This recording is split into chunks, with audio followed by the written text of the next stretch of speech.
Welcome back, Raw Singer family. We have Cody Thomashide. Did I say it right? No, but you can leave it in, I guess. All right. you got what place and with what deck? I took 8th place at the Tulsa Regional yesterday with a 45 card 10E Swordsoul. Little spice. It was a deck I felt comfortable with. Before anything, huge shout outs to Ryan for letting me borrow literally the full Swordsoul deck like 2 days beforehand. Because I bailed on Striker because I felt like everybody was going to be ready for it after the YCS. And he was like, yeah, sure, you can borrow the whole deck, man. Well. So you didn't place that deck because you thought everyone was ready, but you played for the deck that people were most ready for. Yeah. Swordsoul. Yeah, I mean, I beat a Striker deck, so. I like your logic. I mean, I beat Striker, so it didn't matter either way. But, yeah, and it's just, I'm comfortable with it. I know a lot more of the ins and outs, and little spice is what beat a lot of Swordsoul's problems that I don't think other people will play because it may seem bad, but we'll get to it when we get to it. So, yeah. That just shows you how strong this Swordsoul deck is. Yeah, it's pretty solid, but, like, went 7-2 today. My only real losses were to first place. He anti-spelled me game 3, and then the guy who got 6th place, he deburied me when I had game in hand, and I was just like, well, that's Yu-Gi-Oh! Ban those cards, by the way, please. All right, but let's get to the deck profile. All right, it's 45 cards, like I said. I'll get to the standard stuff. 3 Ecclesia, 3 Moye, 3 of that boy, 2 of that. That's all standard, nothing new. Same with this, 3 of that.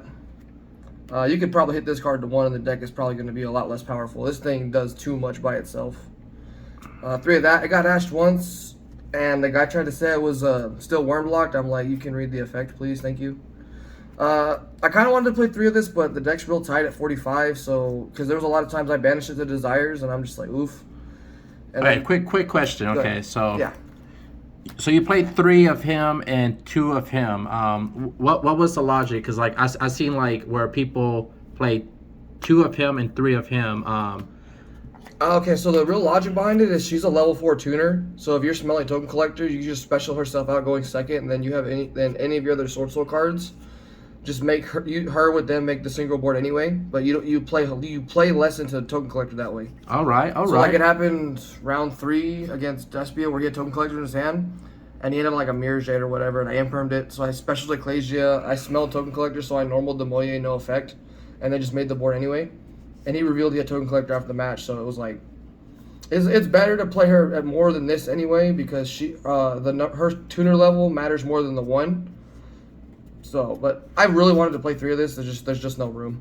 There's really just no room because this is kind of grind game. Like, so when your Chijia starts banishing your Swordsoul names, this getting back your Taie or Moye is really big in the grind game. And then one of the blue guy, really good at breaking boards. But yeah, that's it for the 10Es and Swordsoul monsters. The spells is 3 emergence. I played this. Most people don't.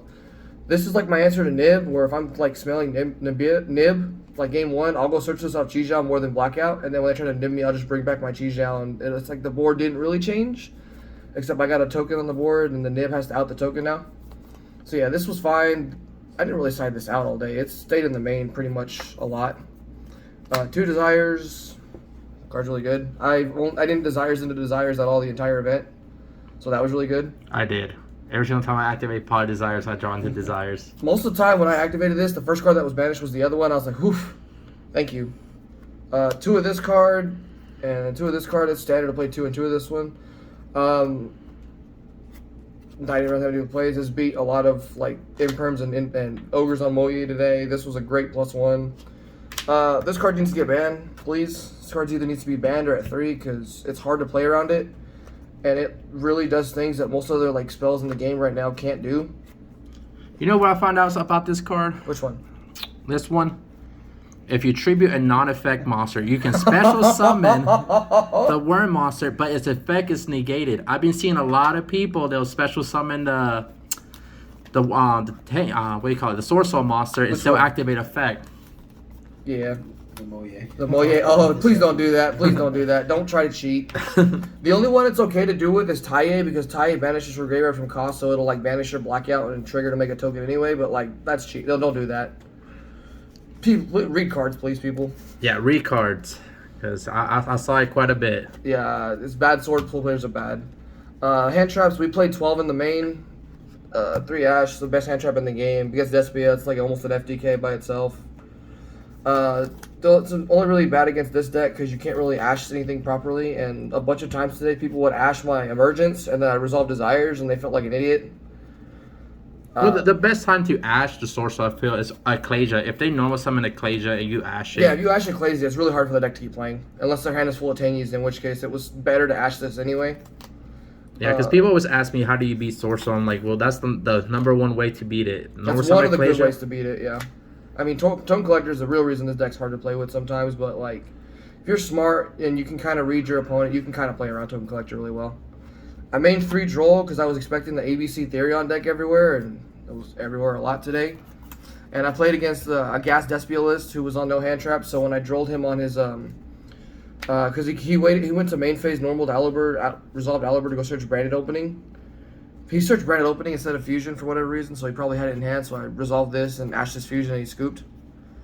3 Veiler and 3 Imperm, just felt these were fine all day. I didn't play against a single Flunder player. And the one time I played against somebody who had Shifter in their deck, I boarded this out anyway, so it didn't really matter. I used this to synchro with a lot today. Like, I made Yazi with this quite a bit yesterday. And Imperm, solid as Imperm is good. The 1 Blackout, and I've never seen a Swordsoul list play this, and this was my spice for the whole event.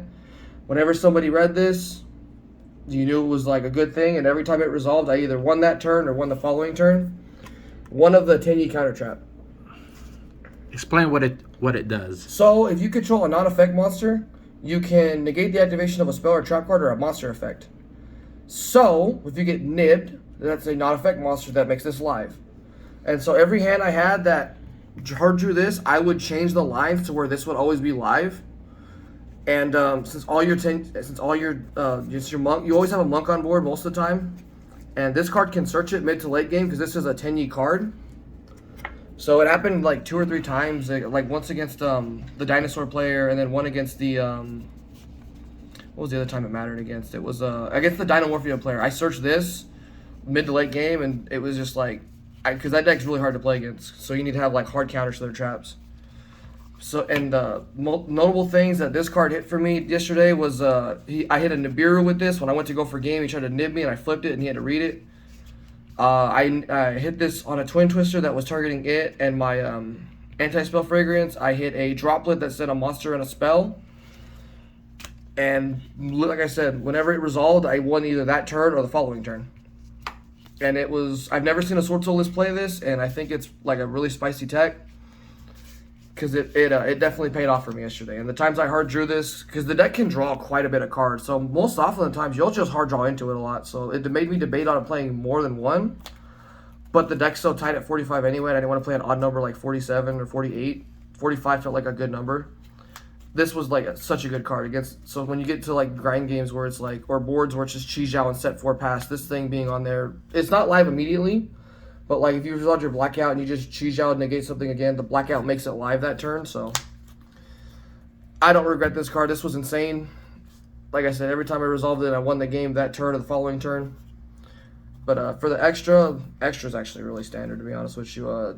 2 of that guy, 1 Berserker, 2 Baxia. I only made one. I didn't do the plays today where I made 2 to spin 4 in 1 turn, but it's there. Baxia's been pretty decent. 1 Dragite, didn't make it all day, but I was not trying to lose to set 4 pass deck, so this was in the deck just in case. Yazi made it twice, made it against a striker player, and he torrentialed it, so I'm like, well, you did what I wanted, so thank you. Xiao Fei never made it, didn't really feel like it was, it's good for the reasons it's good, but like, I didn't need it. Baron was good, this card was the MVP all day. This card does way too much. Especially if you don't think they're having nib, you go make this with your line first and you draw like 4 cards. You have full board and like 3 or 4 cards in hand. 3 Monk and the 1 Shaman. Shaman's so good. This thing, oh god. I almost cut it for the Earth Charmer, but this was just so much better. Getting nibbed and being able to still make this and go bring back the Chi-Jiao, it's like they didn't really do anything. There was a time where I brought back Cheng-Ying with it. I brought back this once yesterday and it won me the game because he was so low on life he couldn't do anything. Shaman just overperformed. And for the side, my side was a little rough, but That's fine. It did what it was supposed to do. 3 nib. So the logic here is, and against the matchup where like Valor or like Asher or Droll are bad, I bring the nib in for the Drolls. So that way my hand can either look like Droll or Imperm. So at that point, I'm not trying to stop them from playing. I'm trying to break their board and kill them on the following turn. Regional, so back row hate, these 5 cards. This was actually good against the Dynamorphia player because his deck was set 5 pass, and it was a chain where this was negating something, he judgmented it, I rebooted him, and I killed him that turn. 2 Chalice, it's for token collectors. That's the only time I ever activated today was against the token collector. 3 D barrier, ban this card please, and then 2 of this card, ban this card please as well, because these cards are dumb. All right, and don't forget to subscribe to Raw Sangin.